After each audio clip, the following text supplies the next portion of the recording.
एवढ्या जवळचा संबंध असणारी माय ती सोडायची असते कशासाठी? फक्त पतीने माझ्यावर प्रेम करावं याच्यासाठी. सर्वस्वाचा त्याग करावा लागतो आणि सर्वस्वाचा त्याग केल्यानंतर ती मुलगी माहेर सोडून ज्यावेळेस सासरला येते त्यावेळेस तिला सगळेच आदराने वागणूक देतात. आता आपल्या इथे सगळेजण देत असतात, सगळेच आदराने वागणूक देतात असं नाही.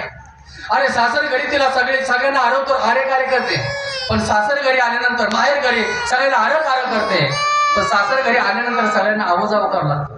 बरोबर आहे? दिराला आवाजाव करावं लागतं, सासूला आवाजाव करावं लागतं, नवऱ्याला आवाजाव करावं लागतं, सगळ्याला आवाजाव, नंदेला आवाजाव करावं लागतं, नवे नंदेच्या ईदभर काटाला आवाजाव करावं लागतं. या बाळासाहेब बसा पाठावर. अरे बाळासाहेब म्हणण्याच्या लायकीचं नाही ते. बाळासाहेब जर असं पोटावर जर पडलं तस का बाळासाहेब पाण्यामध्ये पोहतील ती अशी अवस्था आहे, हातपाय काढी म्हणून पोट नसुराची वाडी असे बाळासाहेबाच्या नाकातला पदार्थ जर बाहेर निघला, इकडून इकडे वळला तर जायकवाडी प्रकल्पाचा उजवा कालवा आणि इकडून इकडे वळला तर डावा कालवा, त्याच्यावर जर माशा बसल्या, नाकात महोळ आहे का महोळात नाक आहे हेच कळत नाही, तरी बाई म्हणते बाई माझा वाघ आहे बघा पंजा मारल, अशी अवस्था त्याची. पण काय म्हणावं लागतं या बाळासाहेब कशासाठी? फक्त पतीने माझ्यावर प्रेम करावं याच्यासाठी, फक्त पतीने माझ्यावर प्रेम करावं. तिला सगळ्यांना अवजाव करावं लागतं, सगळ्यांना माहेर घरी आरे कार्य करते.